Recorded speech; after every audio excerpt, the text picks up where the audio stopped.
My first few episodes here have been focused kind of on, the why of why I want to do this, how we got here, where Democrats can go from here.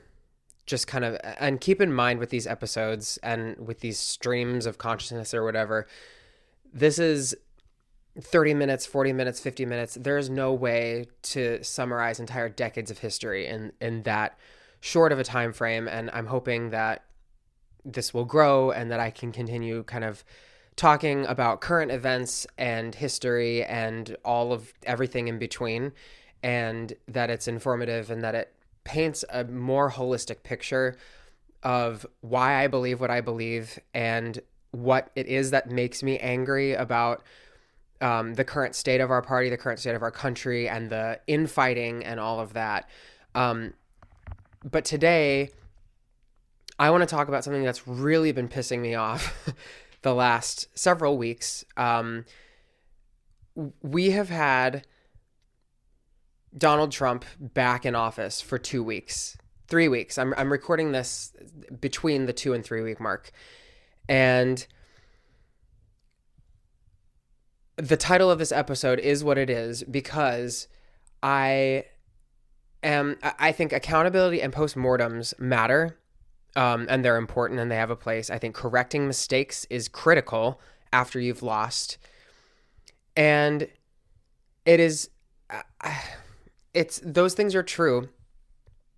And it is also impossible to be as far and wide reaching in a country like this as the Democratic Party is without making mistakes, tactical and off the cuff mistakes along the way. It's not possible. Democrats make them, Republicans make them. The Green Party just is a mistake. But it's pissing me off to a royal degree.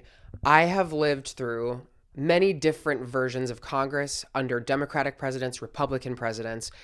I really became like laser focused on American politics after the 2016 election. I think a lot of people my age did. And that was a red trifecta that we got as a result of that election. It was not a super majority in the Senate. It was a decent majority in the House, but it wasn't like a crimson landslide. It was just a solid majority. I lived through the Biden years, which were split 2 and 2. We had a Democratic trifecta in the first half and a split Congress the second half, but that Democratic trifecta was very narrow. And now we're in the second Trump era, where for the first 2 years we were going to have a Republican trifecta, but it's a very light red trifecta. They have a tiny House majority and a decent Senate majority, but it's not, huge or enormous. All three of those trifectas that I'm referring to, I'm not going back pre-2016 because I was a child. I will in this episode, but I was a child. All three of those trifectas that I just mentioned, Democrats are the ones that are blamed for every outcome that has come from those trifectas. I see more Republican accountability when Republicans have the House and Democrats have the Senate. It doesn't make sense. It's making me angry. The results of the 2024 election up and down the ballot are the responsibility of the American voters. And what is happening right now in the first few weeks of Donald Trump's second presidency is the result of the American voters. It is the responsibility of the American voters. American voters put Republicans in charge and did so with a very clear warning of what was to come. No one else is responsible for that. No one else is responsible for what people chose to do in the voting booth in November. There are plenty of factors that absolutely swayed perceptions, but your vote is your choice, and all of the information you needed was there. It was there in 2016. It was especially there in 2024. Blaming Kamala Harris losing the presidency and Democrats losing the House and Senate on, it's always the Dems, the Dems. I put a trademark symbol next to it.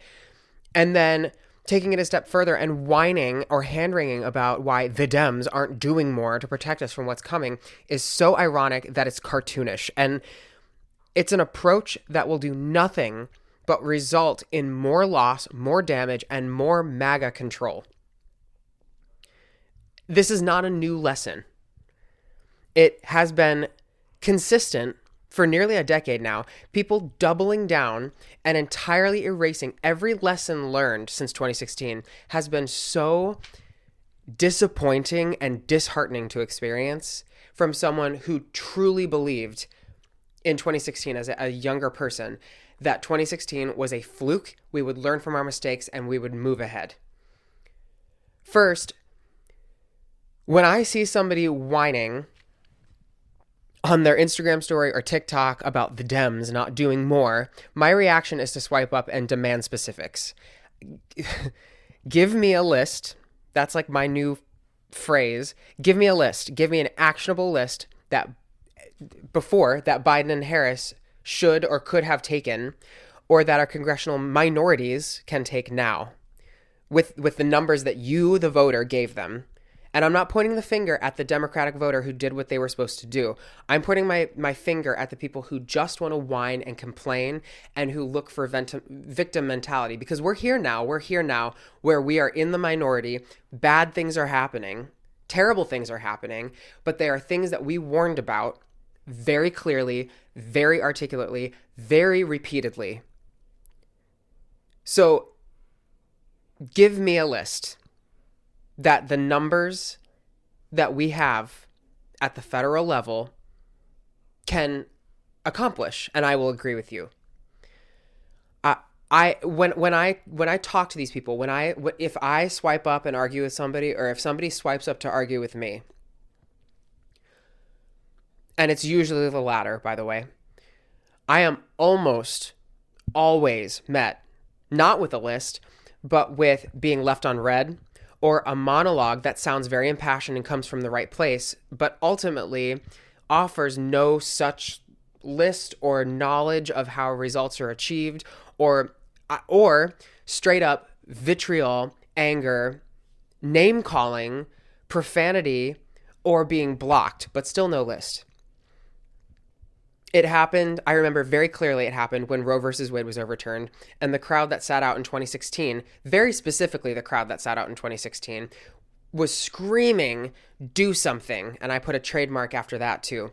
Do something, Democrats, do something, into the wind, and it was carried by the endless shares and reposts and reports attacking only the Democrats for not doing enough. While those of us who didn't ignore the stakes of the 2016 elections and did vote began to double down on the importance of voting in the midterms, which were months away. Jon Stewart recently did a segment on his show, as he so often does, bashing the Dems, trademark, for playing by the rules, while Republicans break them. And his examples, the examples that he gave, this isn't so recent anymore, actually, but this pissed me off when it happened, so I wrote it down.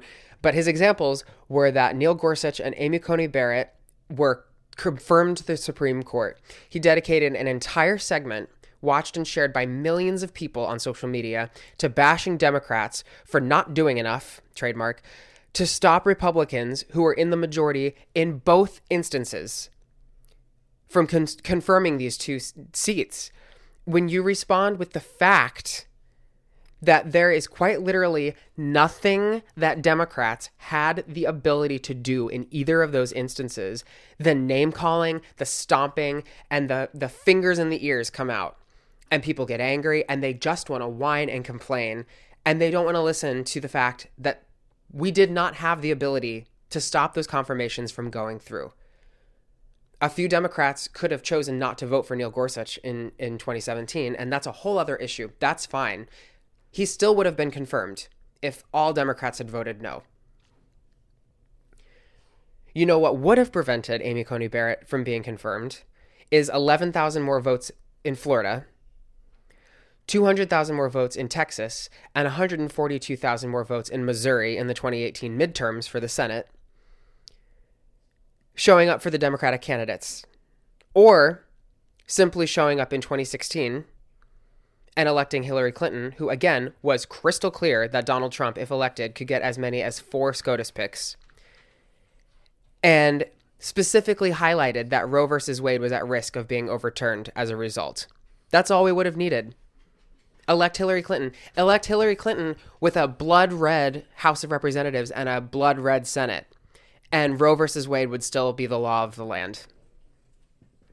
And then we get into the lore of why every single election matters. And it doesn't simply matter for what's going to come in the 2 to 4 years directly after that election. Neil Gorsuch would not have been put on the Supreme Court if voters had shown up in 2014. If Democratic voters had shown up in the midterms of 2014, Democrats had 53 seats going into that election. And if voters had bothered to vote, we could have kept that majority. It would have been difficult, but Antonin Scalia's death opened a vacancy on the Supreme Court. President Obama nominated Merrick Garland to fill it, and that was in March 2016, and Mitch McConnell refused to give him a hearing because we lost those 2014 midterms and Mitch McConnell was Senate Majority Leader. They kept that seat empty until Trump won, and then nominated and confirmed Gorsuch with their continued majority after the 2016 election. Republicans flipped a 5-4, nearly balanced SCOTUS, which could have been 6-3 liberal, because they were given the Senate majorities to do so. And in just 6 years, they have flipped it to 6-3, which is a conservative majority, and they have a trifecta once more, and we see Elon Musk running rampant. Voters caused this. That is on voters. That's not on Barack Obama. That's not on Joe Biden. That's not on Kamala Harris. And that's not on elected Democrats. If you're sitting around whining about Democrats needing to do more to communicate their message, or Democrats needing to do more to excite people, that means that you recognize that Democrats are the better option. So you need to stop bashing Democrats online and get out and talk to people in real life and get them to change their mind and convince people to vote. This is a hill I will die on. And again, I'm not talking to the you who is a Democratic voter or somebody who has shown up to vote in these elections. The second point that I wanted to make was when you whine about the Dems trademark not doing enough, conveniently removing all personal responsibility you hold, you continue to depress confidence and hand Republicans power and credibility.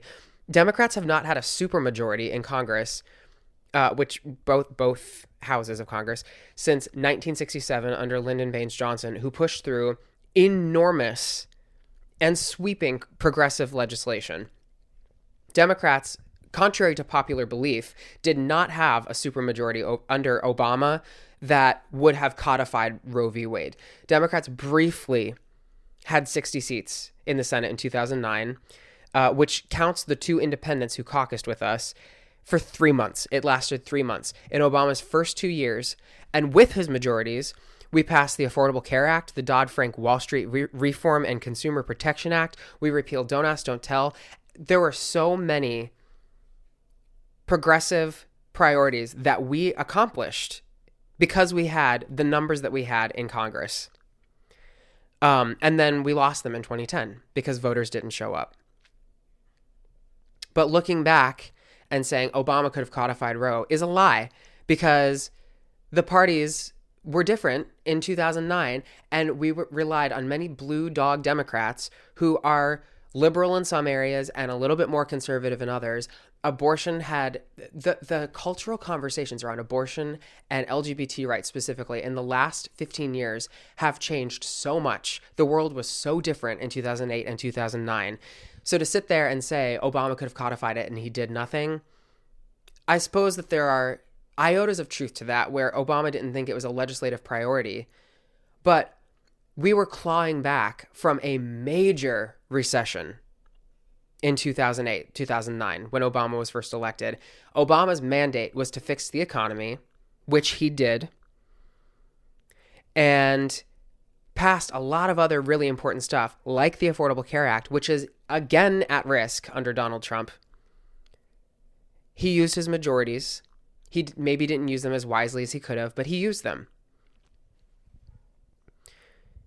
He put Americans first in ways that were new and scary to Republicans who managed to use the country's ignorance and spark major backlash in the 2010 and 2014 midterm elections. When Biden got razor-thin majorities in 2021 in both houses, he managed to pass legislation that most people would have thought impossible. Democrats, when we are elected and look around, we don't even have to talk at the presidential or federal level. Look around at blue states of the country. Look at Michigan after 2022. Look at Minnesota now, or the last couple of years. Look at what Wisconsin has managed to do. We still don't have a trifecta there, but Wisconsin is pulling itself out of that Scott Walker era, but it's taking time. If you look at blue states across the country, you'll see Virginia's doing it.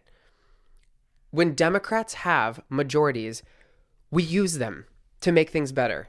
We just rarely get them because the talking points against us from elected Republicans, talking heads on television, on the radio, whatever, and voters on the internet are so effective against us because we run on being the better party, because we are the better party.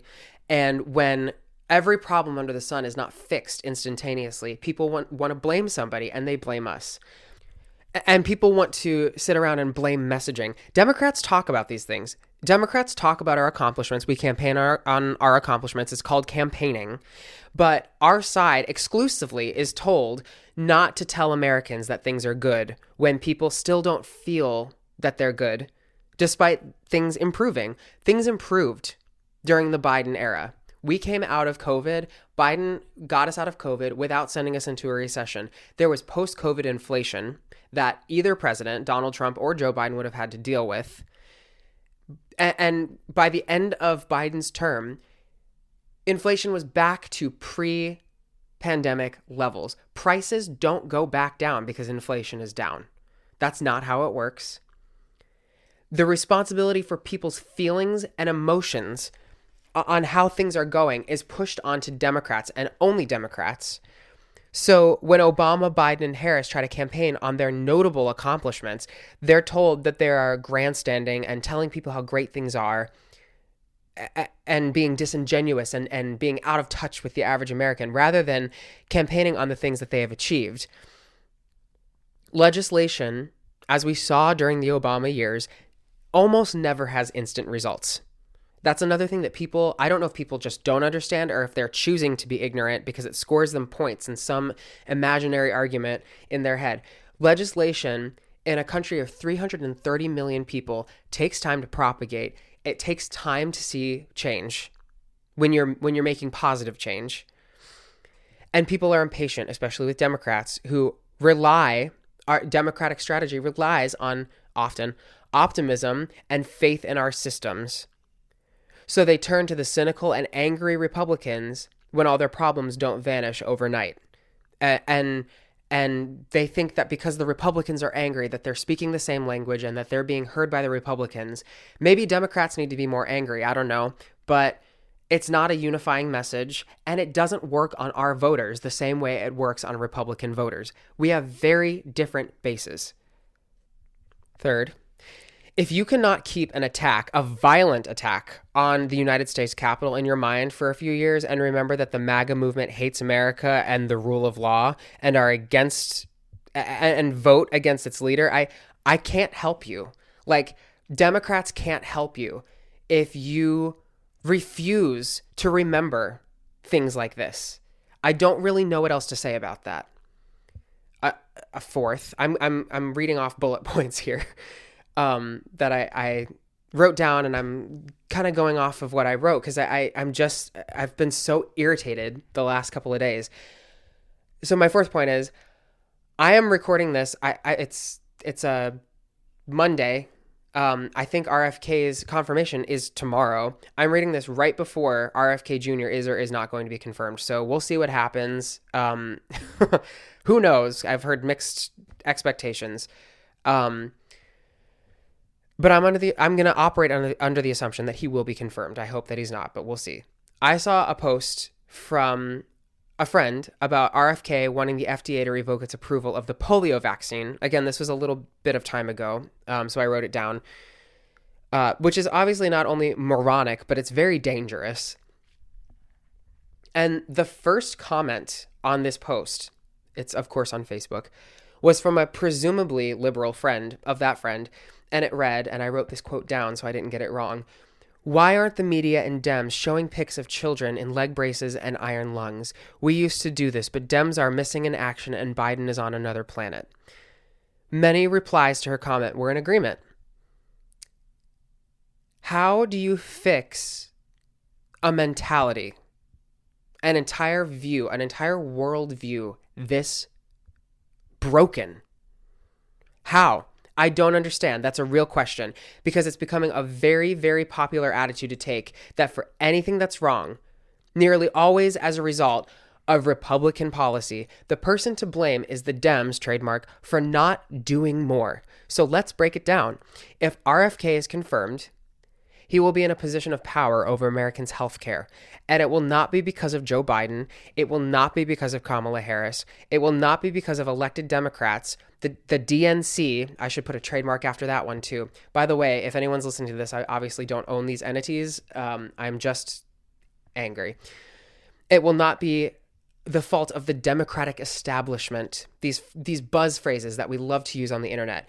It will be solely and exclusively because of voters' refusal to take heed of reality and readily available and clearly communicated, that is so important, clearly communicated warnings and information given to them by all of the above over the last few years, and make the better decision between two candidates, both of whom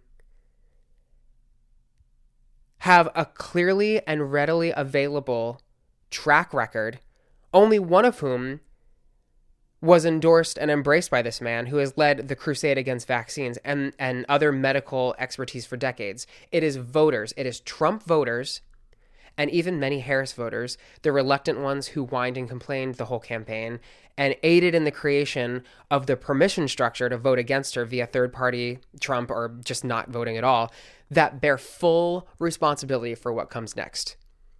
If polio, measles, or other long-controlled diseases make a comeback as a result of Trump's Secretary of Health, that responsibility lies only on the voters who knew what the risks were and voted for it anyway. Not the collective us, not the Dems, trademark, for not doing more, not Joe Biden, not Kamala Harris, and not our current congressional minorities. We can look directly at Pete Hegseth right now. This has happened since I wrote down these bullet points that I'm referencing. Pete Hegseth was confirmed in a 50-50 vote. 3 Republicans voted against him, and Vice President J.D. Vance broke the tie. And when that happens, you look at, okay, what was the tipping point vote? The tipping point vote is in a state like Pennsylvania where Dave McCormick won his race for Senate by 15,000 votes. 15,000 people in Pennsylvania handed control of the Pentagon to Pete Hegseth, who is a well-known alcoholic who believes women shouldn't serve in the military and shouldn't vote. That is on the voters. Joe Biden's campaign was run on the preservation of our democratic republic.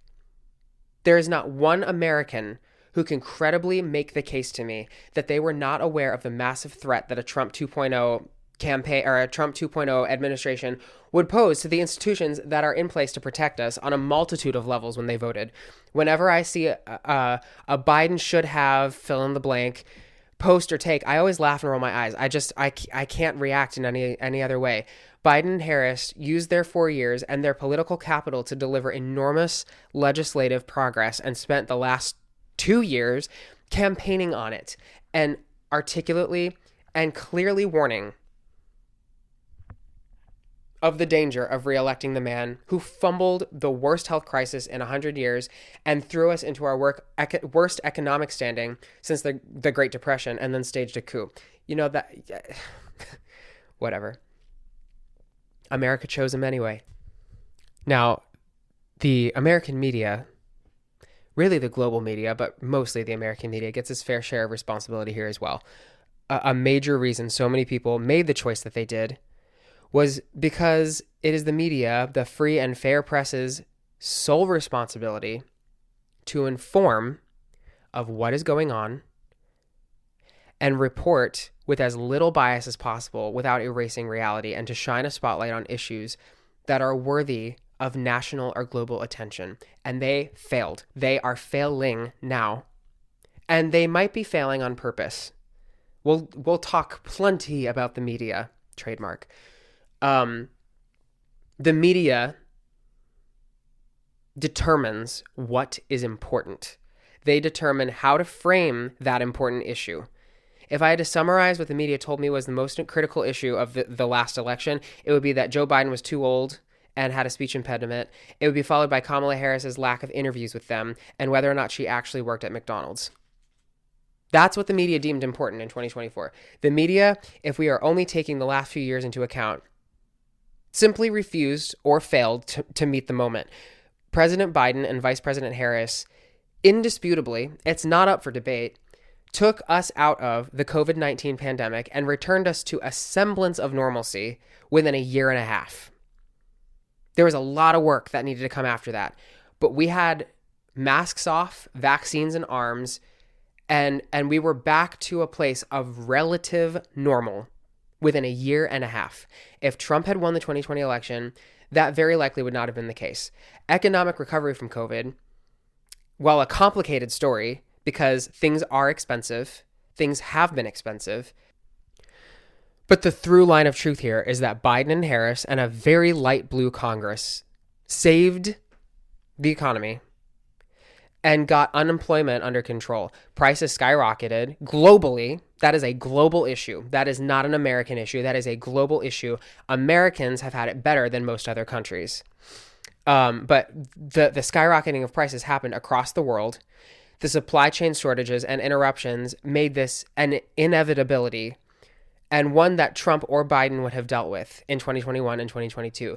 But it was Biden's American Rescue Plan and Inflation Reduction Act, plus the bipartisan infrastructure bill, that got people back to work and invested in the communities that were hit the hardest, predominantly red areas after COVID. It is not that Biden and Democrats waved a wand, but Biden oversaw an economic recovery very carefully and applied proper maintenance throughout. That is critically important. Applied proper maintenance throughout. And just as after the Great Recession in 2008, it takes time for the immediacy of these improvements to propagate to over 300 million people. Trump would have almost certainly experienced the same economic crisis. And I say almost certainly because we'll never know for sure what would have happened if he'd been reelected. But it's pretty much certainty. And I can guarantee, seeing what we're doing with our tariffs right now, that he would have certainly handled it far worse, not even close to anywhere near the level of expert care or maintenance throughout that Joe Biden did. The media reported on Biden's economic recovery with nothing but negativity, job numbers that doubled some of Trump's best months from his first term were shrugged off, and instead focus went into defectors like Joe Manchin and Kyrsten Sinema or the Squad, painting a picture of Democrats divided for the American public and making it look like Democrats are not working for the public and that we're too busy fighting to deliver anything.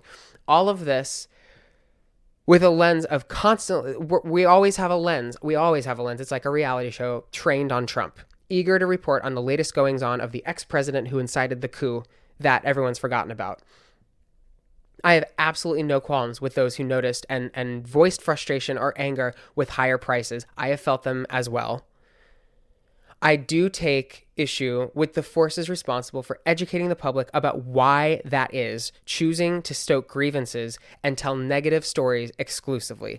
When you're angry and you hear that something sucks enough times, you believe it. And that's what the media did to Biden and then to Harris.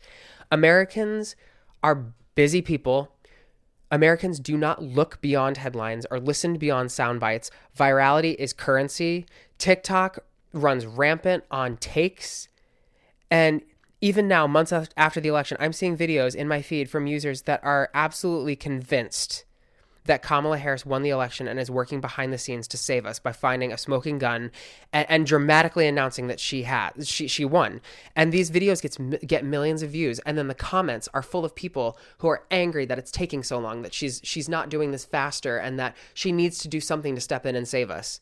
Anyone can now publish their take, and everyone's take gets oxygen. If you make it sound real enough, or you build your world enough, you will find an audience that buys what you're selling. It is the media's sole responsibility to report the truth and prioritize what truth is most important for Americans to hear. And that is the means to the end of protecting and strengthening our democratic republic.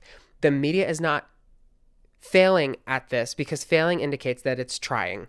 I have been gobsmacked, and genuinely so, by the hard right turn the media has taken against any Democratic figure or idea in favor of Republican figures and ideas. And Democratic messaging can be and has been crystal clear. It is the media's sole responsibility to take that message, report on it honestly and in good faith, and they are not doing that. And now we're sitting at the beginning of this new Trump era, and I've again, it's a Monday. What is today? It is Monday, February 3rd. I have had such an irritating 24 hours because I've tried to stay off of Twitter. I've tried to stay off of the internet and reading and reviewing people's takes on what's going on, because it's exhausting. It's depressing. I'm trying to kind of streamline my news sources and keep track of the important things, but not read all the takes, because that's what made me so miserable during the election. And today I caved, and I mean, we're watching the same thing. We're watching Elon Musk, who is an unelected oligarch, essentially take over our institutions and gain access to our social security numbers and bar public servants from entering the buildings in which they work, and dismantle DEI and different institutions throughout the federal government. And he's doing this unchecked. He's supported by his party. And I just got into it on Threads, of all places, with some guy who found one of my posts and just wanted to argue, and, you know, saying, and I had a conversation with some friends yesterday who disagree with me, who are saying that Democrats are not doing enough, that the resistance is not here, and that we feel it feels very mild compared to right after the 2016 election. And my take here, that people are disagreeing with, and it's okay, I think, on emotion and on feeling and on instinct to disagree with this take. I think it's fine. I feel weird and squeamish about it myself sometimes.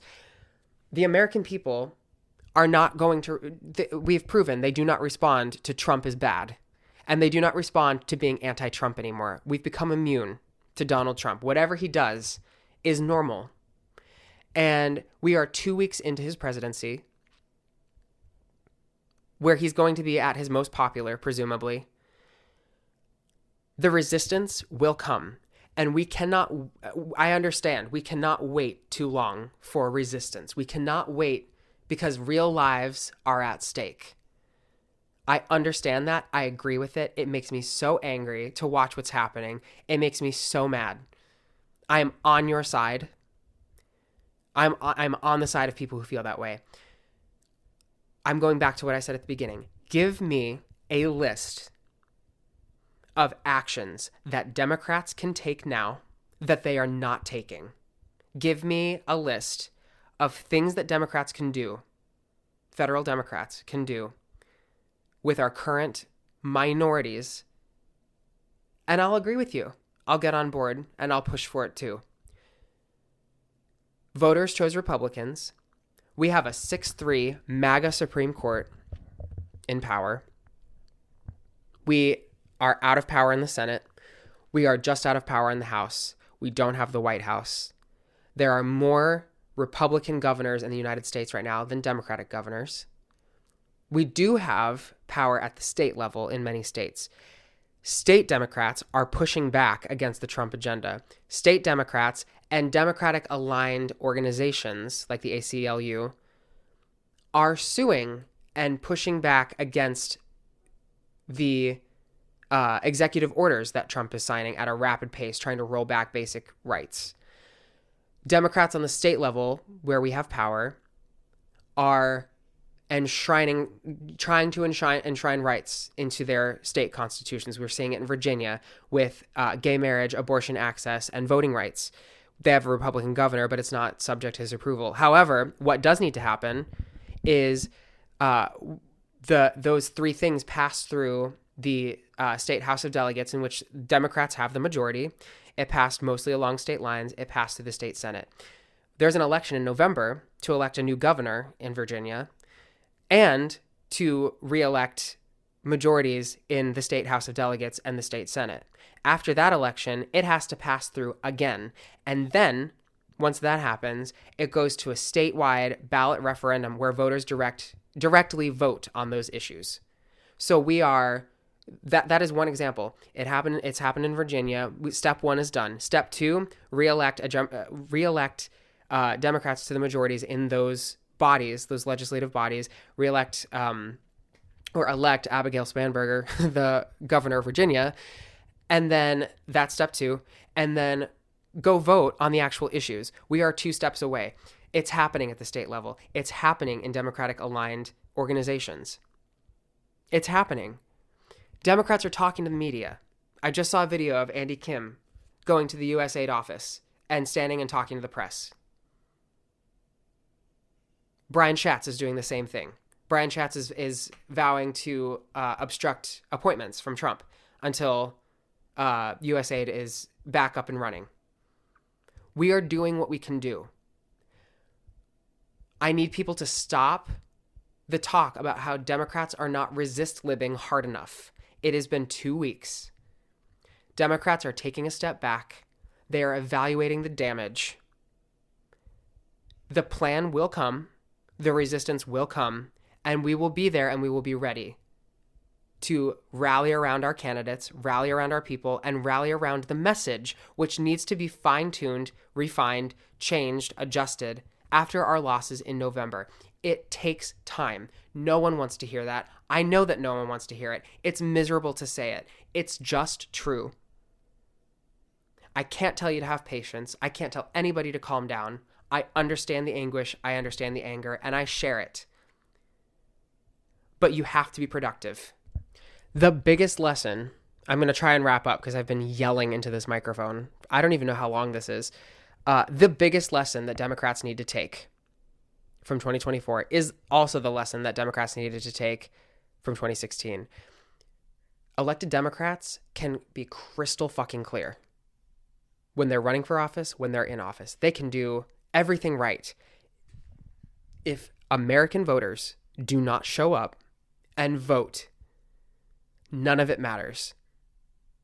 None of it matters. If American voters do not listen, comprehend, understand, and push back against misinformation, none of it matters. And if you are on the internet complaining about the Democrats and why they're not doing enough to stop the Trump administration, that means that you are anti-Trump. That should be enough for you to be smart enough to turn your anger and your complaints into action to support something and to build something rather than tear down the people who are in the minority who don't have the power to do what you're asking them to do. Because you, the collective you, the voters, the American voters, took it away from them. This has been a very angry episode of Left, Wrong, and Center. I don't know how well I held it together. Maybe that seemed unhinged. Maybe it wasn't angry enough. I don't want to scream into a microphone too long because my voice gets really, really high and I don't like the way it sounds. Thank you for tuning in, and I look forward to hopefully a calmer episode next week. I won't hold my breath. Donald Trump's president. Okay, bye.